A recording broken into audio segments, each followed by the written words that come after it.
when I bring my daughter to school, I really hate when other parents try to come and talk politics with me. Like, what about me makes it look like I want to talk politics, especially that early in the morning? Like, I literally just went through war trying to get her to school, and now you want to talk about politics? I don't like that. I usually just stray away from those people right away. You know what I mean? You want to make a joke, all right, but then you start pushing your political views on me. It's like, I ain't got time for that. I don't know about politics, and neither probably do you.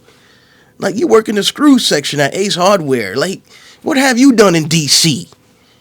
What have you done in D.C. that makes you want to push your political views on me? How many laws have you got signed or made? Probably nothing. So I don't like that, man. I just want to live life and be happy. You know, that's all I want to do. Live life and be happy. I don't care about politics, especially your politics, because you probably don't even know politics. So keep your politics to your political self. Yeah, because I don't care about that. Leave me alone. This is Juice. Juice. This message is sponsored by Juice. This is fresh pressed juice. Main ingredient, as you can see from color, beets. I really love juice, man. Like, the health benefits that I've noticed every time I juice are just, like, unbelievable. You know what I mean? Like, I feel better. Like, I think more clearly. I operate better. And obviously, you do shed a few pounds when you juice. You know what I mean? But not just that. Like, I feel like it balances your body in terms of hunger and cravings, you know what I mean? And it's good to do every now and then because this is pure organic juice that you're putting into your body, you know, contains so many nutrients and vitamins and a whole bunch of good stuff that's good for you. So this week, I'll be juicing.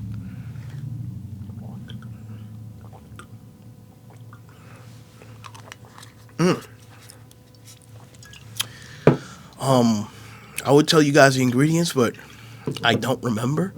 But like I said, obviously beets are the main things here.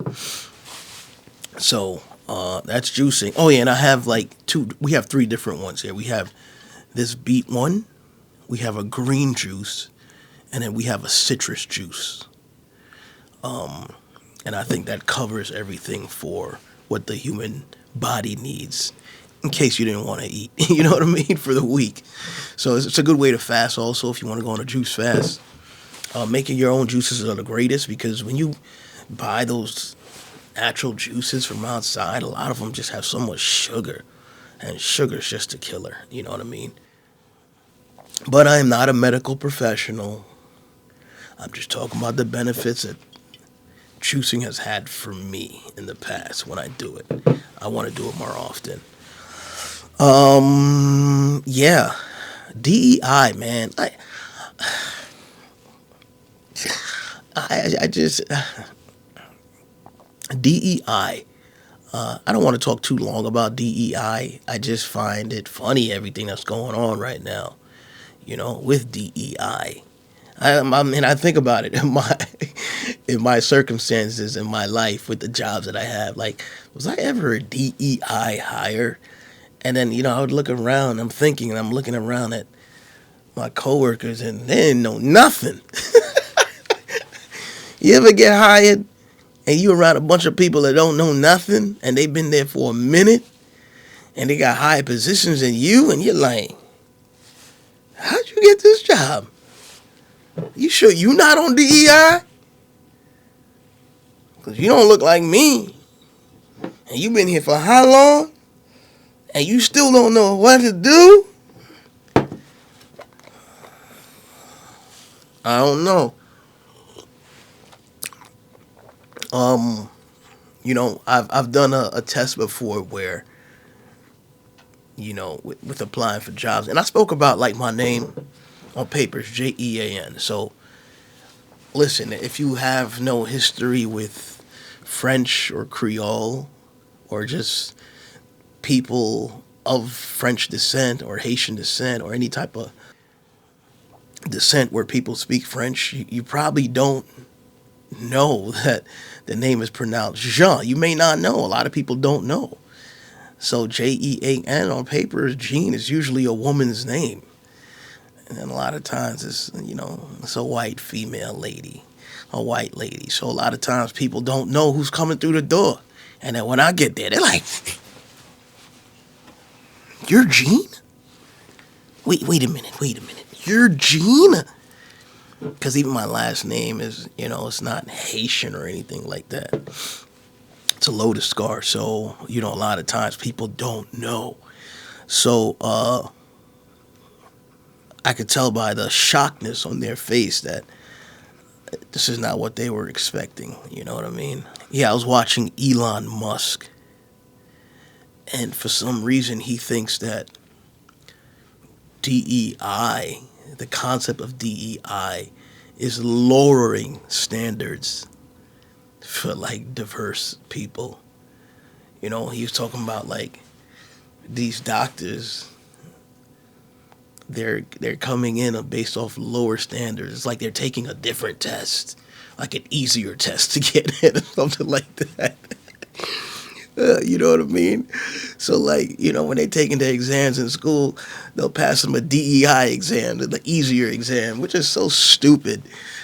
How do you think like that? How are you that guy who does all this, and this is the way you think? But it makes sense. I mean, look at where he's from and the history of South Africa. So, I don't think he has any real sense of what it is with life. You know what I mean? I'm sorry. So, from my understanding and from what I always understood DEI to be was DEI gives the opportunity for a more diverse people to have a chance at a position or a chance in a school. It doesn't guarantee you anything, but at least you have a chance to walk through the doors. You know what I mean? Because a lot of times, you go someplace, obviously there's no diversity. And like I said, I've been in a place where there's no diversity and the guy next to me don't know nothing. And I'm like, he must have got it on merit. You know what I mean? So it's I know it's real. And if the merit system were a true system that people would really hire and admit to schools based off merit, I would. It's just, I think it's impossible right now. I don't think the world is just that place. You see a name, right away you will judge on a name. And that alone in itself is what DEI is about. So I feel like if the president wants to dismantle and break DEI everywhere, then the hiring process also needs to be dismantled. It should be a blind hiring process. You know what I mean? No name, no sex, no age. Well, of course, you got to be legal age. No gender, just a blind process, okay? See what everything aligns. Everything aligns on paper in terms of education and experience. Okay, then we have an interview. And even that with the interview, I don't even think that could be your standard everyday interview. I think even that would have to be changed. It probably would have to be a blind AI interview. You know what I mean? Because if you're gonna get rid of that part, then you gotta fix the hiring process, even for schools, the admittance process. Everything should just be blind. Change that, and fine, take the DEI away. Probably never did anything for me anyway. But yeah, that's how I feel about it. That's just I was shocked about Elon Musk saying that. Lowering standards. Like, no. These black doctors and scholars and lawyers had to do the same, if not more, to be there. Ain't nobody lowering no standards for nobody. Or else I would have been up in law school. You digs? If I knew they were giving an easier test. You digs? Yeah, I could never be. I could be a lawyer, but only in the courtroom, so I could do dramatic lawyer antics. Objection, Your Honor. That guy's a bastard. But yeah, that's how I feel about that. You're gonna take away DEI. Let's reform the hiring process. Let's reform the school entrance exam process. Like, let's reform the what else could we reform? I don't know. Yeah, like I said, I'm not into politics, but that's my small take on DEI. I've also been slowly getting into live comedy. You know, I've been doing a lot of writing, and listen to the comedians out there who are where they are and who have the success that they have. You know, I gotta give it to you, because stand-up comedy is a craft. To me, it's probably one of the most difficult crafts out there in the world when it comes to the arts. I know when you go watch comedy, either at a live club or Netflix or on TV, YouTube, it looks like they're just randomly coming up with these ideas on the spot. They're improvising, and that's just years of work put together. And I've been in comedy for a long time. You know, mostly sketch writing and playwriting, comedic playwriting, and even shooting sketches, comedic sketches, you know. So I have that aspect, but actual stand-up, I don't really have that experience yet. What comes close are my solo shows, which is, I know some people call that stand-up as well too. It's a little bit different. To me, it's a little bit different because it includes theatrics and not just jokes. You know what I mean? And it's so close to stand-up because, you know, you play characters in both. There's good comedians have a beginning, middle, and end. Hey, maybe I am a stand-up comedian. I just don't know.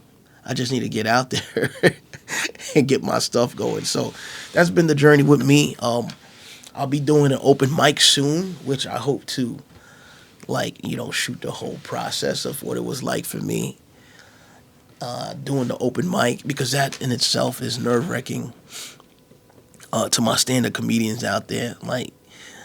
And I've done open mics in the past, like a long time ago. I've done stand-up comedy for a short period of time. When I say short, like 3 months.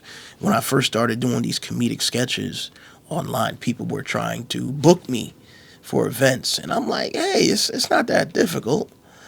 And when I got out there, I found out it was difficult. And I never put time into the craft. You know, I'm like, wait, this is not my thing. Let me do what I know what's best, which is theater. So that's why I wrote my solo shows. But I want to give stand-up another fair shot, not a 3-month shot. I want to take all my experience that I have on stage, all my writing experience, and my comedy experience, and bring that to the stage together as a package. So that's my goal with stand-up. I want to say two of my biggest inspirations for stand-up. I love John Leguizamo, even though I actually have his book right over here. If you go see his, if you look it up, stream his one-man shows, those are solo performances which do embrace comedy, but at the same time, there are dynamics to it where there's drama involved, there's conflict involved. So it's like a play, just with one person. But, you know, they consider him a stand-up comedian for these solo shows, you know.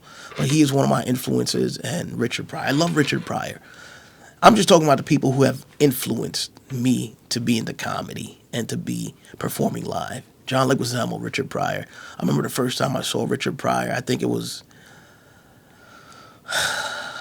by accident. I think my father had like some, I forgot what he had. I think it was like a a record cover with this guy Richard Pryor on it, and my dad used to have a record player back in the day, and I found the cover, and he's like, yeah, he got a bunch of records somewhere, and I found the records, and I'm on eBay looking for a record player now, and I listened to Richard Pryor, and that was just like, I felt like I was in a whole new world listening to Richard Pryor's comedy, man. He was just so raw and so real and so funny, and I was like, hey, people say I'm funny. Maybe I could do this one day. So that's where the live concept comes from. Anyway, my beautiful people, hope all is well. Thanks for tuning in. Let's try to spread love, baby.